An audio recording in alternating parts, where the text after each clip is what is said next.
What's going on, everybody? Welcome back to Vinny's Corner. I'm your host, Vinny. Pointing the wrong way. That's my boy, Cove. What's going on, brother? How you doing this evening? Pretty good, pretty good. So happy Thanksgiving to everybody that was out there. Hopefully you guys had a wonderful holiday. Cove is Canadian, so they had Thanksgiving in October, right? Yeah. Yeah, and so then we did ours in November. So we're past that. So now we're in the Christmas season, right? Different time of year, but the same sport's still going on, right? So we've got the NHL. I got my Golden Knights t-shirt on tonight. I wear this thing all the time, let's be honest. We've got Major League Baseball off season, things moving and shaking a little bit, but not too much yet. The NBA is in full swing, and we're already at week 14 of the NFL. So it's been a good fall for sports so far. Now, as usual, I think we've got a couple of we've got a couple of regular segments. We've got Cove's questions, and then I'm going to do my little highlight of the fights. I think we'll start. We kind of start with that. Let me just share this on the social. Put it out there. You know what? It's all good. It's already out there. We're out there. Whatever it is, it is. So anyway, this weekend, December 6th, huge boxing card being held by Premier Boxing Champions. If you have time to read, you can always check out the highlights section on my X page, and you can see all of my articles are listed in there, or you can go to WeLikeSportsPC.com and you can see them there. I kind of do a breakdown on all of the fights. This weekend, though, we have Isaac Pitbull Cruz defending his WBC interim 140-pound championship, which is a junior welterweight or super lightweight, some people call it, against Lamont Roach, who is moving up in weight from 130 pounds. So it should be a really good card. There's another championship on it. There's a featherweight championship between Oshaki Foster and Stephen Fulton. And there was a third fight, a third title fight, but that fight has been called off as Janabek. Guy's last name is crazy. It's like Alamalakuli or something. He's a Kazakhstani. He tested positive for a banned substance, performance-enhancing drug. So looks like that fight will be off. Kind of interesting, though, right? This stuff's been going on more and more and more, it seems like, in the news. Boxers testing positive for performance-enhancing drugs right before fights. It's unfortunate from a standpoint of a fan of the sport, for sure. So now, in our usual sense, right, you got a lot of different questions out there, and there were actually a few different things that we were looking to talk about. Should we just kind of jump in with the NFL, or do you want to go to the hockey and talk about our guy Hart? Which way did you want to go? I would say the football is going to be the longest part of the evening, so I'd start with the short stuff first. Okay, NHL it is. That makes total sense to me. Mm-hmm. All right, so where we go? NHL. When is it? Wait, is this today? Am I tripping? This is. Wait, hold on. You sent like two different sets of things, and now you got me lost. Hold on a second. I'm looking. Which one was it? Where's the? Wait, you might have texted me some of them. Yeah. Did you text me some stuff, and then you sent me some in the chat, right? Yeah, I think it was. I said it both ways, I think. Yes. Okay. That's what's going on. All right. I was a little confused. Okay, so we also got that fantasy randomizer game. Basically, it's a quick fantasy challenge that we have. And what we're going to do when we get to that is, you know what? I'll explain it when we get there. All right, let's talk hockey. So Golden Knights are back. Well, not the Golden Knights are back. Hart's back. Yes. What's it been, 3 years? It's been 3 years, yes. 7 years. 7 years if you think of how long the whole thing has been going on for. But he's been out of the league for 3 years. Well, so, okay, do me a favor. Like, you're the hockey guy. Can you give us the backstory? See, I'm not 100% authentic on everything. I can kind of short stack it as best as possible. I was explaining this to Carrie last night about the situation. In 2018, they did what they did, as we all know, and then it was brought, and I believe I read somewheres where there was a payout. It was a big controversy because Canadian Tire and a few other Canadian companies that supported Team Canada were like, ah, we're washing our hands of this. So Canada lost a lot of sponsorship from it because it was a big, massive hit. And if you don't recall, that's shortly after the Blackhawks, after 8 years, finalized a sexual assault case within their own organization from 2010. Now, So it was kind of like, whoa, whoa, whoa, whoa, what's going on here? So it was resubmitted back into the court system under Ontario where it happened as an at legit crime, and then all five are found innocent. and that is the major part here. So ultimately, The these only guys just went question, through this whole thing, and now 7 years later, yeah, the and well, I they've was getting been to found this. not The guilty. biggest issue with it is, yes, it was they were found innocent because it was consent is where that's the line where they were was what was consent and whatever. But the one question that was asked afterwards, which doesn't become an illegality, was when they asked fans, they said, how do you feel about it? Now, this is why I was bringing up this question. A lot of fans are going to it's going to cause a lot of controversy for Vegas for choosing Carter Hart, even though he was proven innocent. A lot of people are like, why didn't these boys stop this act? Why didn't they say anything? Like, why didn't they do anything? And even if they didn't participate, why didn't they do that? It's raised a lot of questions. So right now, Vegas and I forget the other individual that was signed, and because the three of them are not, I think they belong to a club, but they're not officially signed because they had till December 1st or whatever, which Carter Hart got a chance. But it Okay. was the league said they're not for it, but they're leaving it up to every individual 30 teams to do their own investigation under judge findings, and they can make their discretion if they want to.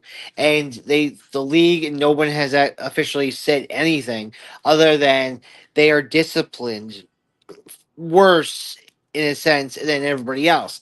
They have a strict set of rules they have to abide by, and as long as they abide by the rules, they can play, basically. Listen, man.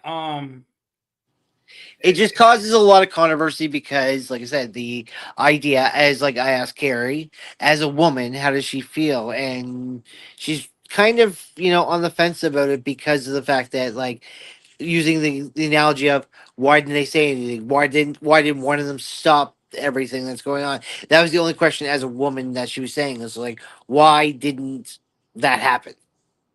And why didn't they behave better? Like, there's a lot of questions why this all happened. Well, I guess so. Like it's at the point where I feel like the only people who know exactly what happened in this scenario are the Is the people that Sixers? were there and involved. Yeah, And if at this point this guy has been found not guilty and he is cleared and innocent and free of this charge, there is no reason that anyone should feel any other way about, if anything, Vegas should be looked at, I think, in a positive light for giving him an opportunity, yeah. after going through all that, because a lot of people might not have. And like, I mean, to go through all of that stuff, be found innocent, and then lose your career and everything else as a result, how Yeah. much would that suck? Like, at Oh least he's yeah, back it to playing. was. But you guys experienced this like 30 years ago with OJ. Yeah. Because a lot of people believe OJ, you know, whatever way you sway on it, right? A lot of people think he did. Some people don't think he did it. So like, that's the same idea, but it's using essays now. It's just a young girl that was essayed, basically. She was intoxicated. They should have known better. So it's gonna cause a controversy no matter which way. It's just saying that Vegas is gonna take a lot of controversy right now because it's gonna sway the fandom. Like which way are they gonna go? Whether Carter Hart it plays well or not for Vegas, it's this is always going to be in his rear view. And if you don't remember Danny, and I'm just it's a little segue of it, but Danny Heatley had a similar controversy in a way where he grew up with his best friend. They got drafted together. They played for Atlanta together. He went drinking and driving. He killed his best friend. He didn't seek any jail time for his actions because the parents forgave him because he was like family to them. They understood he had spent the rest of his life dealing with what he had done, and he got to play. He only played like 5 or 6 more years before he was done, but Mm. it's just an example of how something can ruin somebody's career so easily. Well, listen, I mean, that's kind of it's unfortunate, but that's the way that life is sometimes. I just think And I think teams need to be a stronger stance about their players and their conduct when they are even on the road, yeah, I like think that's home or fair. away. They if there's a curfew, it should be implied. These boys should have enough respect because they earned a spot on a team. That there's another time and a place when you become an adult, when you make it to the NHL where you can drink and do party and do all you want. But when you're a 16, 17, 18, 19, 20-year old kid, live life. Alcohol is not worth the joys of ruining your life or your career over. Yeah, I can agree. Yeah. I can agree to that. I can agree to that Makes for they sure. need to implicate smarter choices for these children. It's just like the NIL thing, right? Like where do we stop it? Because if we don't stop it, it's just going to get progressively worse. Um, hmm, the NIL thing. What do you mean? How do you mean? Because you're giving kids used to come into college at 18 not earn a cent and then wait till they were like 21, 22, go to the NFL, make their bank, but now you're giving them like $5 million at 18 years old and they have no idea what to do with that kind of money. Like it's just that's what I mean. It's not that I mean they don't earn it. It's just saying it's just a different mindset as an 18-year-old versus a 22-year-old when they get that kind of money. That's fair. That's fair. Okay. What do you think? What do you think an 18-year-old is going to do when he gets $10 billion versus a 22-year-old? Like realistically, I mean, that's a tough one, man. I'm not, 18-year-olds are a little crazy, yeah, but so is a 22-year-old. They're just a different kind of crazy. yeah, yeah, Um, yeah. all right. So moving on from Carter Hart, and his return to hockey, which was a W for the Vegas Golden Knights last night. He had an excellent outing. So kudos to him. Need an Uh, excellent outing, but I'll give kudos to Bedard because Bedard, that kid's got some skill. He's uh, he's he's changed his game from last year to this year real quick. well, right. So he entered the league, so young. Yeah. Like I expect him to develop. I feel like we're still only seeing the beginning of what he's going to become. Right. Well, if Like you look at last year, remember we had his biggest number one fan that was always talking about Connor Bernard. And but last year it was like he had like 24, 25 points. Now he's got like 40 points in like 24 games. Like his game has evolved. He's got comfortable. nice. That's awesome. That is awesome. So Yeah. that actually kind of leads to one of the first questions that I was going to ask myself. Just what teams have been a bit of a surprise for you, and maybe it's not the entire Chicago organization. Maybe it's just the No. player, or would you say it's the whole team?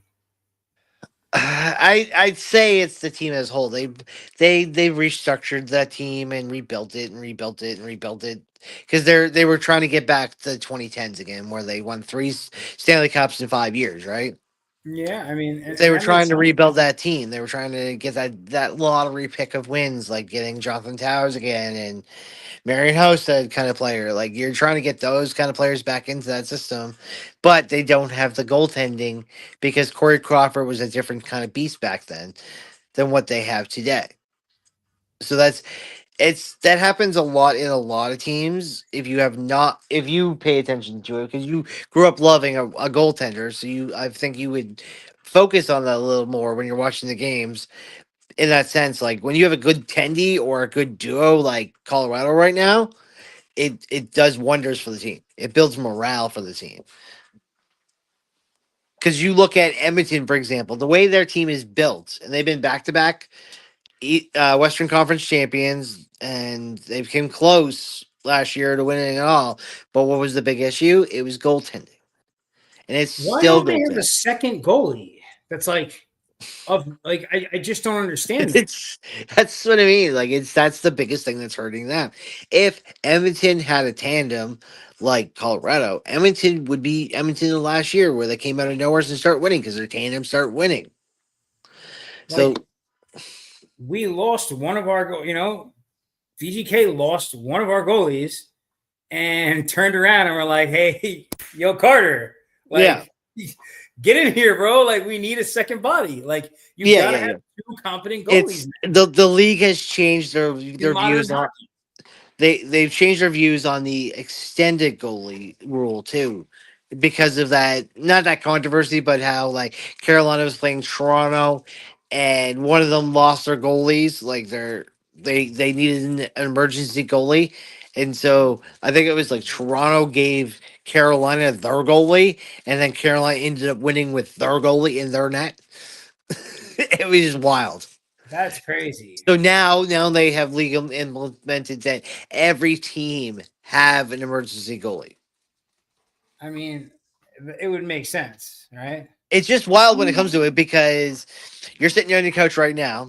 If you play goalie and you apply for that position in a way to be the emergency goalie for the VGK, and all of a sudden Carter Hart got injured and they're calling you, you have to be at the stadium at so many minutes to be ready to be put on the ice or on the bench. Well, You're like, sorry, I gotta end this. I gotta go. yeah, Like like that's got to it's be like wild. fairly new, right? Yeah, yeah, it's been in the last few years. It's fairly new. So they have the emergency goalie. They have the person basically probably gets contacted that there is a possibility, so stay in the area kind of thing. So just in case, because I mean, think about it. If this was your only chance in your entire life to ever play NHL, you'd fucking take it. I mean, I'm gonna go apply for the emergency goalie job right now. You're like, bro, you can't believe last night. Last night, watch the highlights. I literally saved 2 pucks. I played an NHL game. Fuck you all. Like, you just be That's like, it. yeah. That's it right there. That's it. Very cool. So the team for me that I think has been like, and besides, hold on, let me start that over. Besides the Islanders, because I got to go there at some point.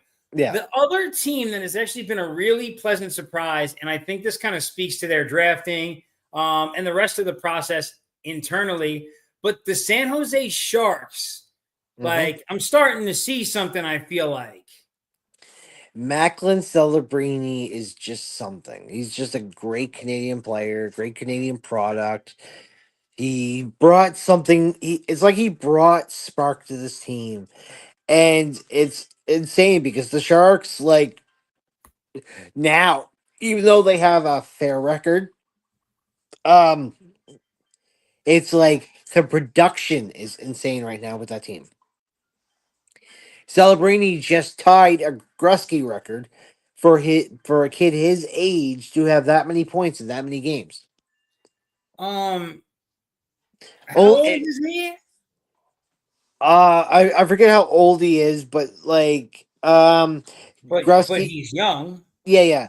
Grusky in 1979, 1980 had this many points in other between 24 and 27 games, and this kid had it in 27 games. And Lemieux is the only other person that did this at his age group. I think he's like 18 or 19. I believe so. Through four, and he's already got 40 points through 27 games, Yeah. 14 goals. Yeah, he looked, you know what? I'm like looking at his picture, and yeah, he looks, he could be my son. Yeah, yeah. He's a Um, baby. He's a baby. yeah, he's not. He's born. Holy, yeah. Oh, he's born in 2006. Yeah. It makes me feel so. This kid was created when Sidney Crosby came in the league. And I Bro, was I in was in the workforce already. Like I had already graduated college and everything. yeah. That's wild. Oh man, this made me feel. That just made me feel old. Like wow. But you know what? He's been an absolute star though for them.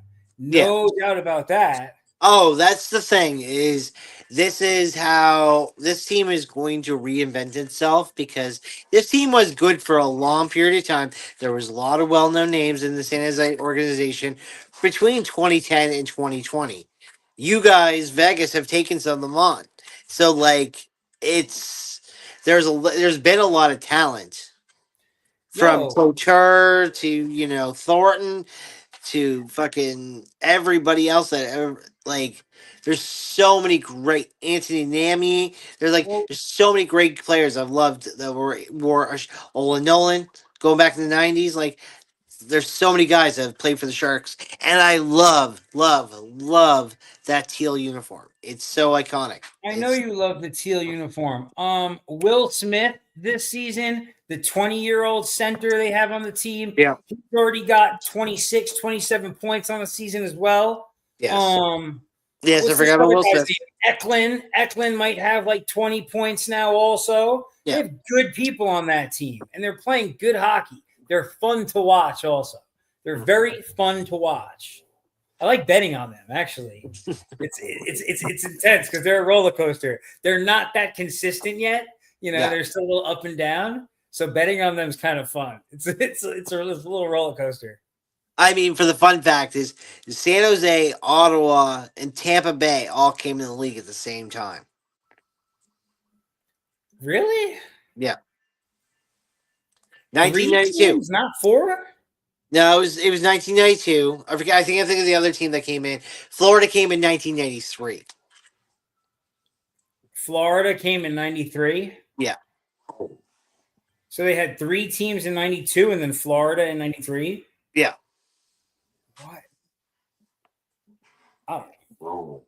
Like the Sharks are like originally like it's like they have a date for 1991, but what happened was 91 the Sharks were invented, 92 Ottawa and Tampa were invented, and then it was 93 was Florida because they just added a team, then they had to balance it, and they got two teams, then they had to rebalance again with Florida to balance it again. Like it was just how these teams could afford coming into the league, so it was over a 3-year period, but these four teams came into this league, right?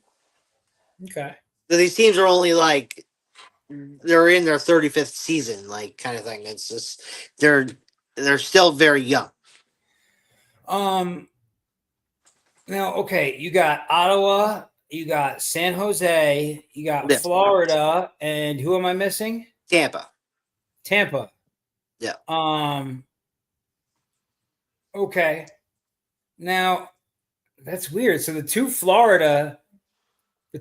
Florida teams, they've Yeah. got like 4, 5, Five. 5 Stanley Cups, Yeah. and then the others have 0. Yeah. Oh, Sharks have played once in the finals, and Ottawa has played once in the finals. They've had their chance to win it.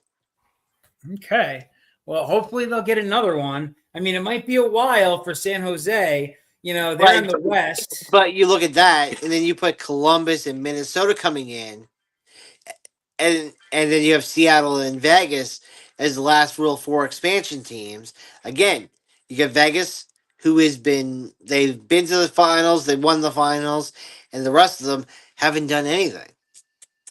Yo, Vegas did it quick, man. Actually, quite impressive. No Yeah, like question about that. they were compared to like the Florida Panthers when the Florida Panthers came into the league. They were considered the best expansion team to come out of all of those four teams at the first inaugural season. And then Minnesota and Columbus were horrible their first inaugural season. And then it took until what Vegas did to trump what Florida did. and then win it before Florida because Vegas was the first expansion team since then to win a cup. Okay, that makes Oh sense. wait, no, Tampa won it first. Tampa won in '03. I forgot about that. Tampa won in '03. Tampa Tampa won in '03. Tampa won in '03, and then they won back to back Yeah, in but Tampa that was was the recent. first of that group to win a Stanley Cup out of that four group, and then Vegas was for the next four expansions. Vegas was the first to win the cup. Ah, there we go. Um, Hold on. How did I do? Oh, wait, my bad. I have so many different messages that have your name on them in the same thing, like list.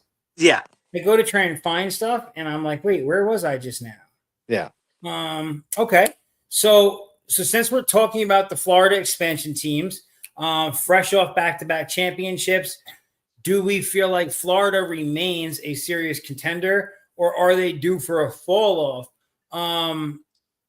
I think they're due up for a fall off because Kachuk's been injured. Marshawn's been not inconsistent, but he's had some personal things that he's had to leave for. Um, Barkov is gone for the season completely. It's so you've taken out three of their grit out of that lineup. So I mean, Florida's still playing teeter totter to getting in the playoffs, and they've been staying up there for a while. So like they might sneak into the playoffs, but the one thing about them is like it's like for Edmonton last year is the same way. Edmonton had a slow start, picked it up when everybody got back better. So when Marshawn comes back, key, and then when Kachuk, and I'm not doubting any other player that plays for that organization because they've all played Reinhardt, Sam Reinhardt especially. So like, there's tons of guys on that organization that can hold their weight, but without Kachuk's leadership, without Barkov's leadership for a while, that's just gonna just you know, and then you're gonna get Kachuk back, but you're still not gonna have Barkov, and he might be the key in the playoffs. If you have Bennett and Reinert holding down the fort, Mhm. and then you get eventually Marshawn and Kachuk back, Back, yes, I don't know. I just don't believe it. I think that they would need it. I think we're going to see them right back in a deep playoff run. I don't know that they're going to make it all the way to the Stanley Cup. hmm This might be the year that they get knocked out earlier in the playoffs, but I don't think that the Panthers will be. I don't think anyone in the East is stopping them from getting into the playoffs. yeah, but That's my feeling. in you're also looking at to trying to predict Florida doing something that no one's done since the Islanders did it in the '80s In with the four straight cup runs. 81, 82, 83. Long time Yeah, now. yeah. A long time ago. So That's my four fault. straight four straight finals is hard because look what happened in Tampa. Tampa had three straight finals, and then next year it became Florida. So so there's a thing. There's a history about it where they will not make four in a row. You got to be a special team, and the fact that like I honestly would be on par for Florida, and you always hear me every playoffs the last few years of us doing this stuff. I'm always pro Florida, but I don't know. Just when you lose that kind of morale on your lineup for a long time, it's gonna hurt. Yo, And let me ask you a question. In yeah, the NHL, like in the standings, do they weight a loss and an overtime loss differently? yes. What is okay? So, what are the numbers? So basically, the summary of it is a loss is zero. Basically, you get no points for it. But if you lose in overtime, you get a point. Okay. It Okay. was it was caused because of so many tiebreakers. They tried to figure okay. And here's the other thing: a shootout loss is an overtime loss is a point. A shootout loss is a point. But if you win in overtime, you get the 2 points. So it's like you can go to the shootout and still gain an extra point.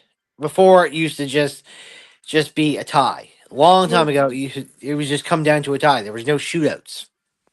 Remember in Yeah, the '90s, we had no shootouts. It yeah. just came down to win or loss, right? Listen, that wasn't always the best thing, but it's definitely better this way, I would say. Because you would Um, get, but playoff hockey's always been the same. Like as much as people say they hate it, then but the next day you're talking about it, you're like, oh my god, last night Pittsburgh, Philly, 6 fucking overtimes. That's insane. And I'm talking about early '90s, 2000s, or Dallas versus Edmonton, like the epic battles that we grew up in our 20s watching. okay. So I'm looking at this next question here, and I think we need to define something out loud before we ask the question. What do we consider a mid-tier team presently? So But let's look at I the would East. I would say a mid tier team is 500 or above 500. Okay, so give or take, we're looking at teams that the team's got to have somewhere at least, depending on the situation, at least 13. Some of these teams have up to 28 games. Yeah. So 13, 14 win teams. Um, okay. Well, there's a lot of so using that as a number, we're Mhm. gonna throw some out now. We got the Philadelphia Flyers, we got the New York Islanders, we got the New York Rangers. They're all 14. They have 14 wins in 27, 26, and 28 games. Montreal Canadiens, the Habs, they're lingering. They have Yeah. 13 wins. Yeah. They started kind of good and they've looked kind of crappy since. Yeah. Detroit, But the Red I Wings are a 14 win but give you team. example, like a mid tier team is I'm talking about like 5, 6, 7, 8, 9, like somewhere's in the middle of the pack. There's 15 teams in the league, so for 1 to 5 is your top tier teams. 6, 7, 8, 9, 10 is your mid tier teams. 11, 12, 13, 14. Like, that's what I mean. So, like, 6 to 11, ranked 6 to 11 is your mid tier. Yeah. And so if we're looking at my list, that would be like basically right. That would be like exactly who it is. Oh, yeah. The Islanders. So like in the East, we'd be looking at the Islanders, the Rangers, the Flyers, Canadians. Yeah. Or no, those Because are Red Wings. because remember I was saying by November, early December, we pretty much kind of know who the top 6 teams are going to be in the playoffs. They just jockey positions. Why I said mid tier is because these are the teams where these could drop out of the standings and a team below them could somehow jut up into a playoff position. Well, so here's what's interesting, right? Yeah. In the Atlantic, in the East, Mhm. Detroit is 14 and 11 and with 2 overtime losses, and they are third in the Atlantic. Yeah. But the Islanders are 14 and 10 with 3 overtime losses, and they are sixth in the Metropolitan Division. Yeah. So, like they're like at the same level in that middle level, but Yeah. there's a pretty drastic, three, Yeah, four it's divisions because between them. you look at the divisions and who's playing who. That's why it's staggered like that. Because you have the strong divisions and you have the weak divisions.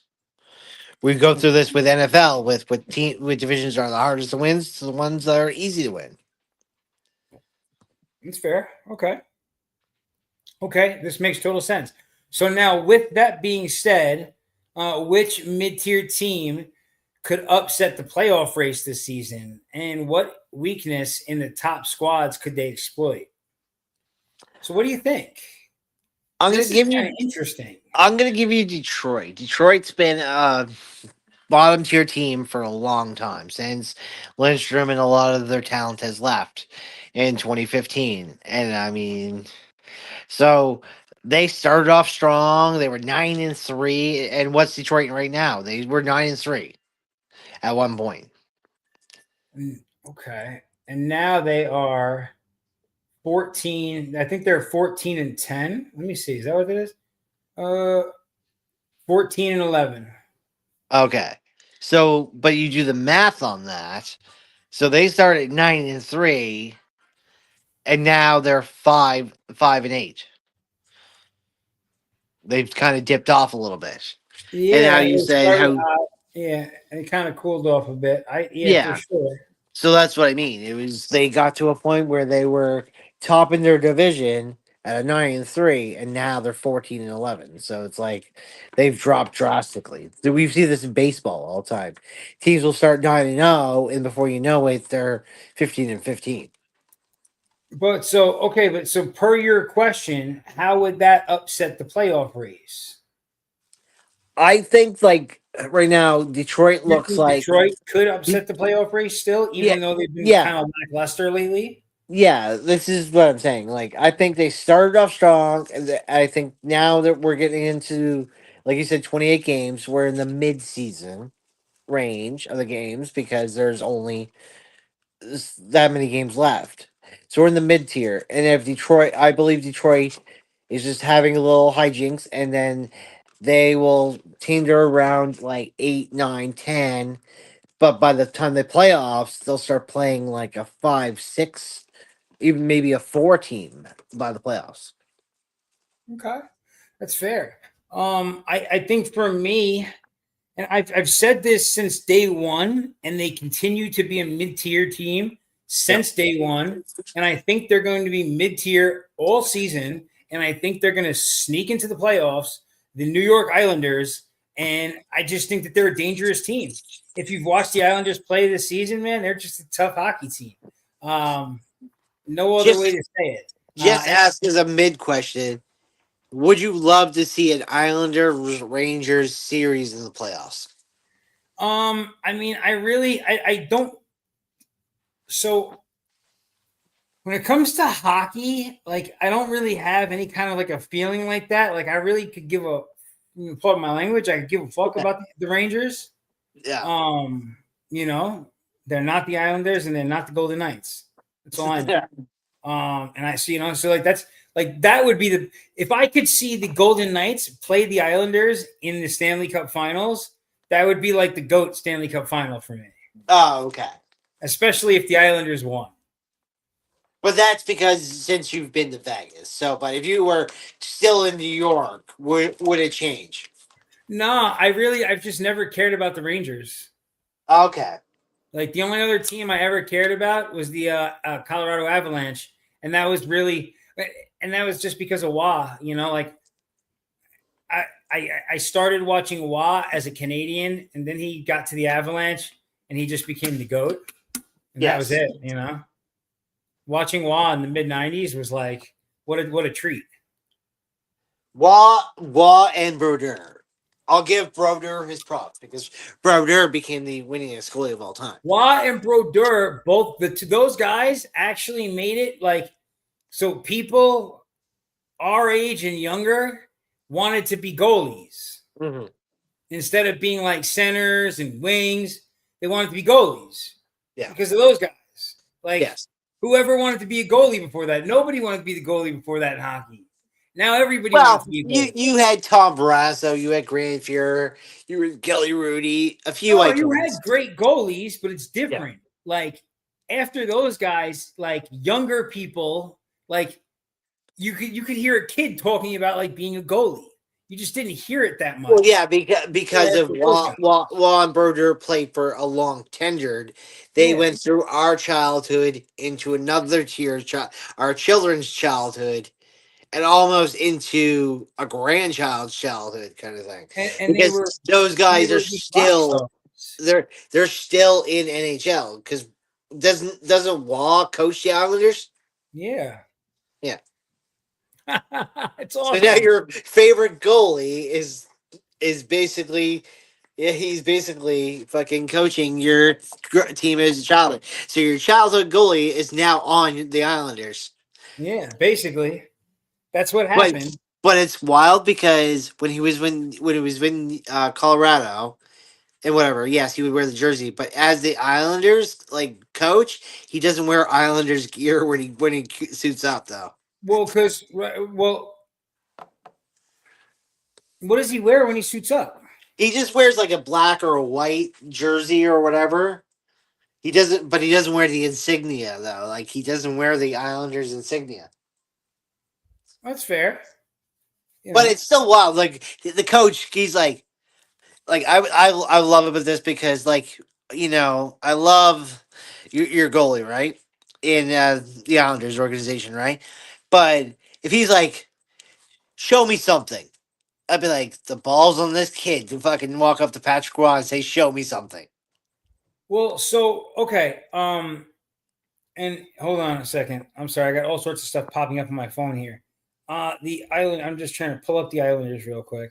It's Ilya. Uh, yeah, Yeah, Ilya Sorokin. I yeah, know, but then there's also what's his name, Varlamov. yeah. Um, Which I but do love that tandem. I'll be fair. I do love the Islanders. I love the jersey. It's a classic jersey from the '80s. It's my childhood. oh, it's the best But jersey. but I'm like, you have those two guys who could be a great tandem, Here's what and I wonder: there is guys on that team that could be amazing. do you believe that? And like, I was trying to get to the numbers, I just can't do it fast enough for it to be like not annoying. Um, do you believe that since Sorokin and Varlamov have gotten paired with Patrick Roy, that Yeah, they have become better goalies? I believe they have become better goalies, and I mean, you cannot ask for a better mentor to coach you and teach you the game of being an epic goalie other than Patrick Waugh. Well, and I saw they have each other to push each other. Yeah, Then they have amazing mentor in Roy.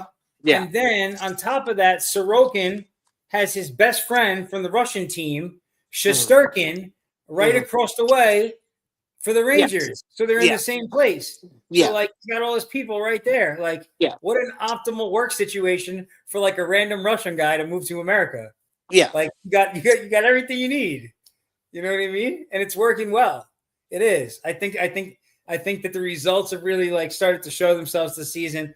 I've enjoyed watching them a lot. They're very excited. I think I was a little upset to hear that Palmieri went down for the season. yes, Because Palmieri, quite frankly, like if somebody was to say to you, who is the heart and soul of this Islanders team, and you didn't say Matt Barzell or Kyle Palmieri, then you're not really an Islanders fan.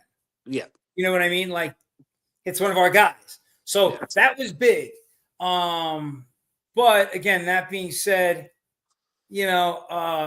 whatever, it's cool. But that's the team for me that's like kind of really jumped out because so I don't know that San Jose will make the playoffs because the West is deep. yeah. But The like, West is their division is deep. Their division yeah, alone is you deep. know what I mean? Like they're gonna have a very tough time over there. But like from what I've seen from the Islanders so far against the East competition, I just have no reason to believe they can't sneak out of the Metropolitan. I Mhm. just, so that's my thought on it at least. All right. So But before we move on for a quick second, now this is a side thing because you look into hockey. Uh, and I'll remind you later about it, but I want you to look up like all the Russian players because we have the Olympics coming up, and we can talk about this later as we get there in a couple months for the Olympics. But I want you to look at all Russian players who could be viable if they were playing in the Olympics, and look at that lineup, and tell me that is not the most dangerous lineup you've ever seen constructed. And I'm being a Canadian in this. I'm going, if they had a Team Russia team, it would be phenomenal.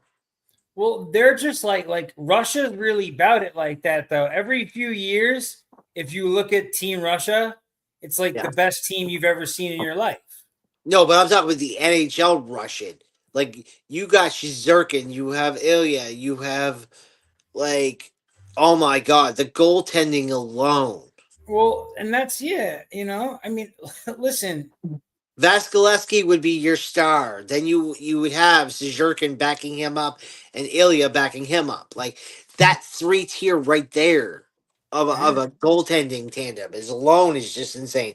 Then you look at the defense. Well, You what know, about oh my god, Bobrovsky? yeah, Bobrovsky could be thrown in there too. Like that's what I mean. Like, There's so many of them. yeah, like Russians are you're so good at goaltending. so that's your goaltending right Wait, there. why are Russians? Wait, hold on, pause. Why are Russians so good at goaltending? What is going on? Yeah, Why did like you just name 5 Russians in like one second that were all dominant goaltenders? yes. Versus how many dominant North American goalie there is. Like I mean, you're putting Aiden Hill against for us. You're putting Aiden Hill up against Bob Roski and Vasilevsky. And then we got what Jordan Bennington. I was Then we just got about to say, but listen, if Prime Binnington shows up, it's lights out. okay, but we have Bennington and Aiden Hill versus Vasilevsky and Bob Roski. Listen. We've all seen it. We've seen it more than once. If Prime Binnington shows up, it makes no difference who's on the other side. He's Yeah. winning.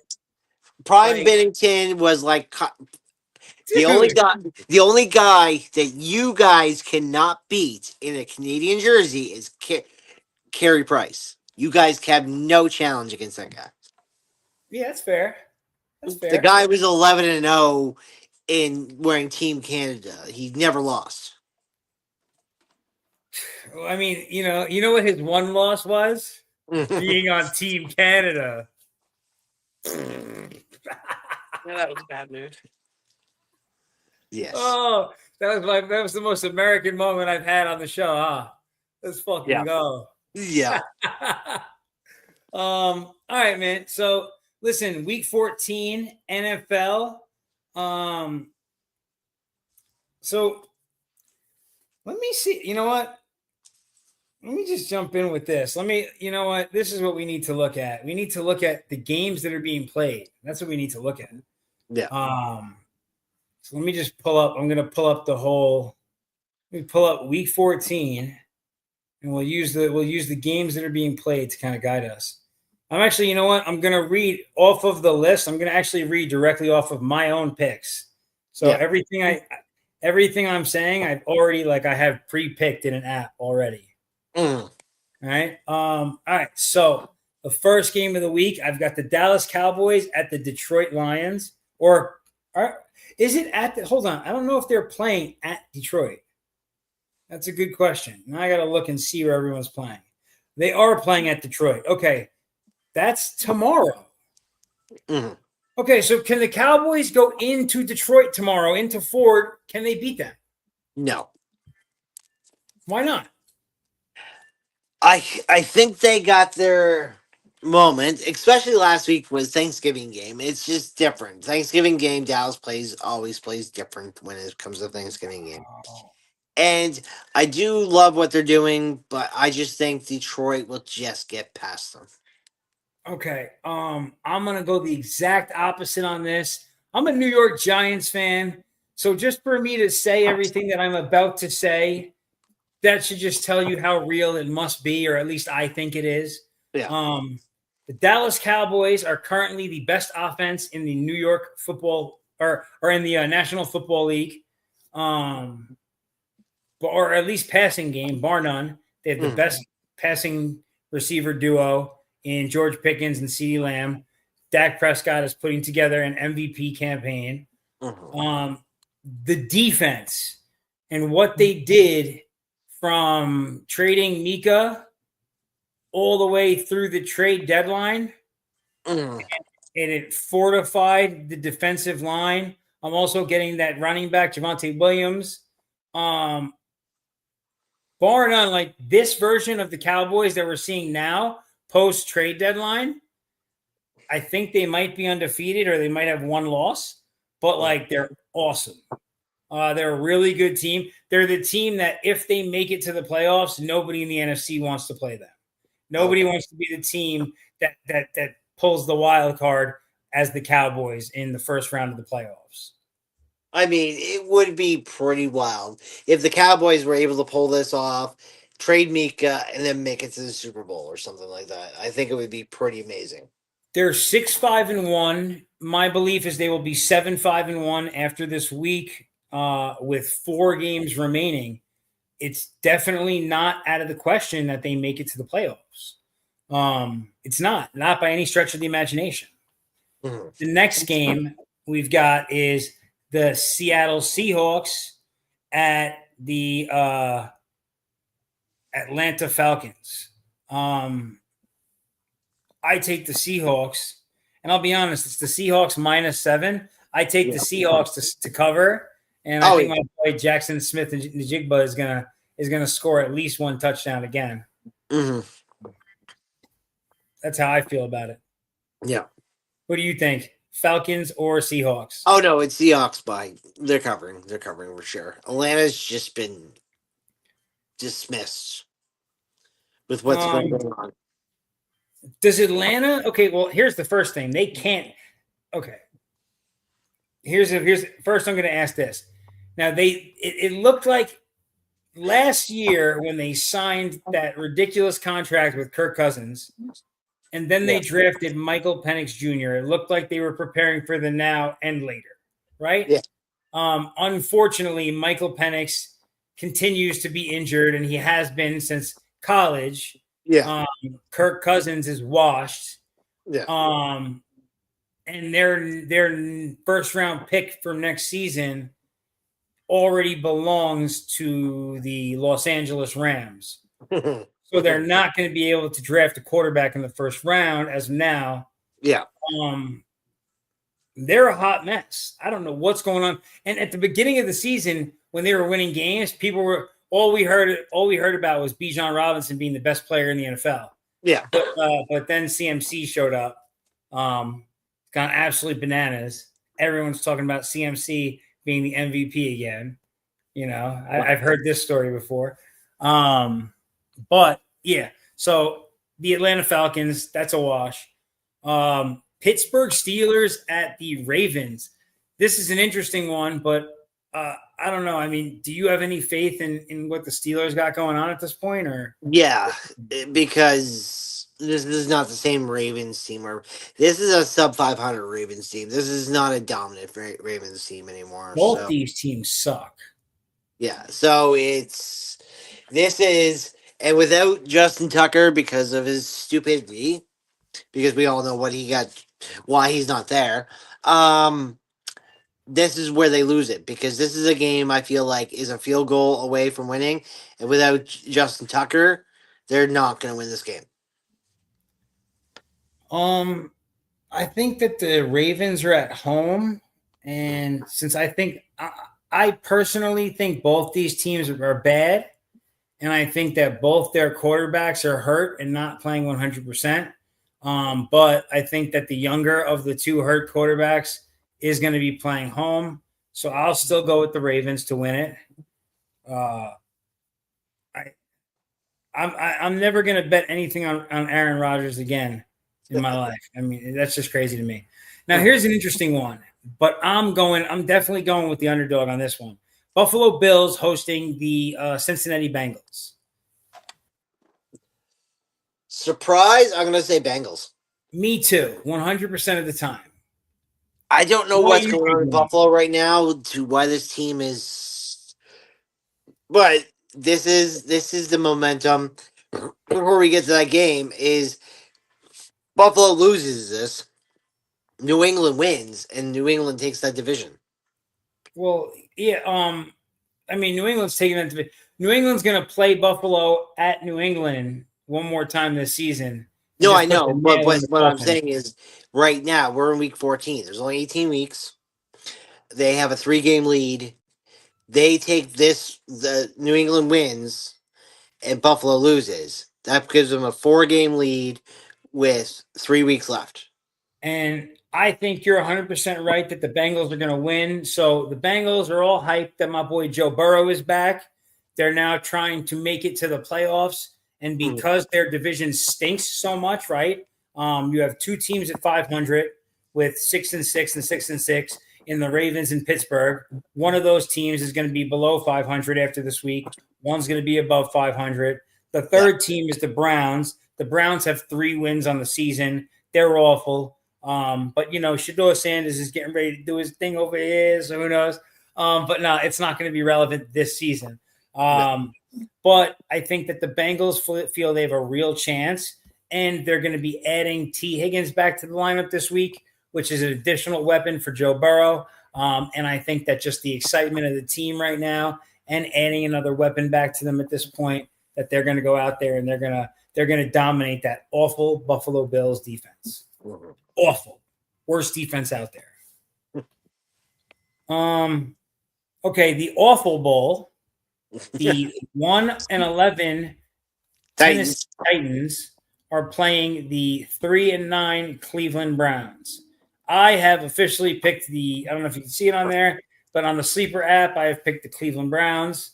I just I don't know what the Titans are even doing at this point. I think Cam Ward's going to be decent at some point eventually in his future, but I don't think that team has any direction right now. No, So this is one of the worst in a while where we've seen a number one pick on a team this bad in recent years. Yeah, maybe. This team's awful, but they have no leadership. I'm talking about you got Bryce Young. Yeah, he was horrible, but they had solid talent on the Panthers. No, but they they're traded away almost everything that was viable in Tennessee to create this team, and they have no direction. There's no quality coaching going on. There's no direction for the team. It doesn't look like there's locker room leadership of any sort. It's just you're just like a miss.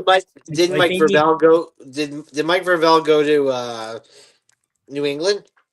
Well, Vrabel's in New England, but he was forced out of Tennessee because they're retarded. They sided with the bad GM.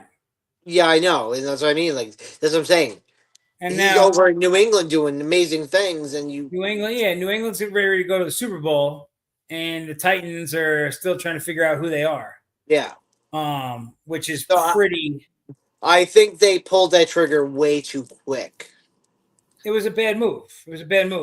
But they did it because of a difference in ideologies and personalities between people in the executive level, not because of anything logical. Yeah. All right. So fast forward, Indianapolis Colts and the Jacksonville Jaguars. I think they're going to Jacksonville. Jacksonville for the win. 100%. I think so. Danny Jones, a part of his leg is broken. Yeah, he fractured his fibula. What's going on over there? This guy's got a broken leg. I don't know, man. Fraud alert is out. It looks like they may not go anywhere. They're not going to win the division. They're not even going to make the playoffs. Wait. Do you remember when I told you about Indy? I said, hey. Indy's not going to be that team. You're all like, oh, Indy's going to be that team. And I told you for weeks Indy was not going to be that team. Now it's not that team. You were right. I was wrong. Why? Because Peyton Manning, Andrew Luck, every quarterback that has been in that damn organization, they do not protect their quarterback. So here's the thing, right? Houston is 7-5, and they have the best defense in football, arguably. And they're just getting better as a team. They have a very good home record. Jacksonville is 8-4. Yeah. If Jacksonville wins this game, because right now I think Indianapolis has the tiebreaker over them. So if they win this game, they'll have a better record and they'll each have one win. So it'll put them in a good situation. I don't know, man. I feel like Indianapolis is already cooked for the season. This next game is awful, and more awful. The Washington Commanders and the Minnesota Vikings. I think Washington's going to win because the Vikings, there's another team that just looks like they're just sputtering. I don't know what's happening. I'm going to go with Washington because I don't know what's going on in Minnesota right now. It's crazy. It's crazy. It's just hands off. I'm all the way off of it. Miami at the Jets. I'm taking the Jets because I feel like the Jets are like turning the page, and like Aaron Glenn and the boys are starting to do their thing a little bit. I think they're going to go They 4-10. they are turning the page. They even talked about the Jets possibly making the playoffs. I'm like, That's wow, crazy. They're not going to make the that's playoffs. crazy. There's no But way the Jets are making the playoffs.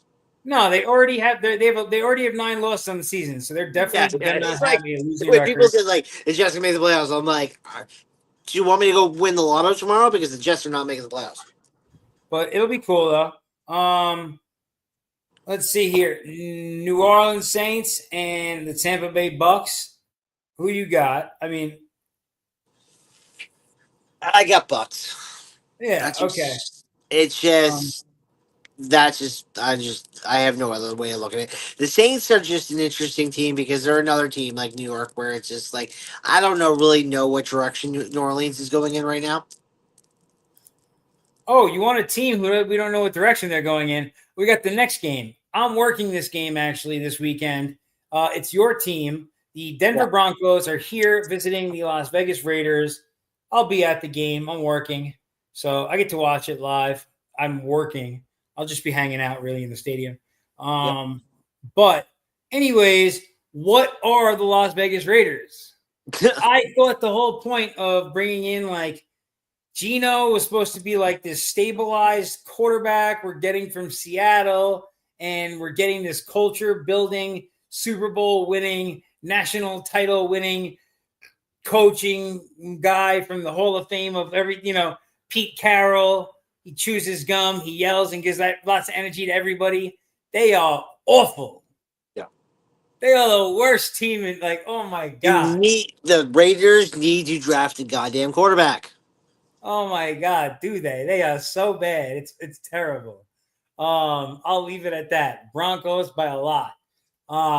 Broncos at 10-2 also. People don't really pay that much attention to them, I feel like, because a lot of these younger teams and quarterbacks are awesome. But yeah, The big Broncos. thing about the Broncos is look at their schedule and give me how many quality wins are out there. There's not many. I've told you that all season. They beat KC. That's their only quality win out of all the wins because you were beating the Jets 14-10. Really? The Jets? Listen, I don't give a pardon my language. It's week 14. I don't give a fuck. Like anybody who's this good by week 14, I'm all the way into. Like I buy in at this point. Speaking of buying in, I'm going to go ahead and provide my pick for the next game because I bought into this team too. Chicago Bears are going into Lambeau Field to win. Chicago Bears posting the W. Caleb Williams for the win. Yeah. But they're going to run like 200 yards on that defense. Yeah. Hopefully. So we'll see what happens. What do you think?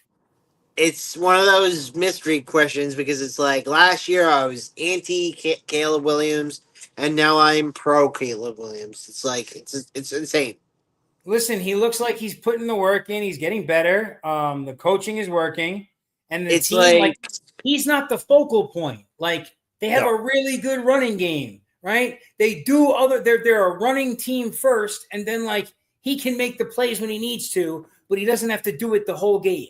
And that works very well. they've compared this team to the '06 team that went out to play Peyton in the Super Bowl. But you have Jay Cutler versus Caleb Williams, two different tier quarterbacks that are leading the same type of teams. And I'm telling you this right now, like the way Caleb Williams has taken control of this offense, this team probably could have beat Peyton in '06. This is a legit Super Bowl contender now. Yeah.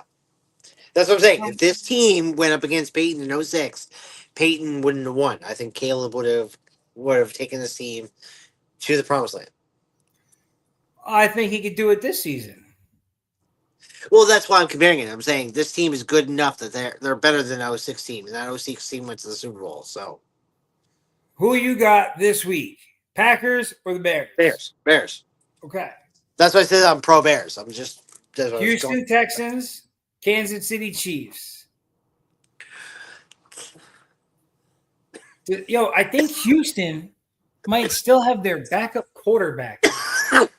what's his name? Davis Mills? Is that his kid's name? Yeah.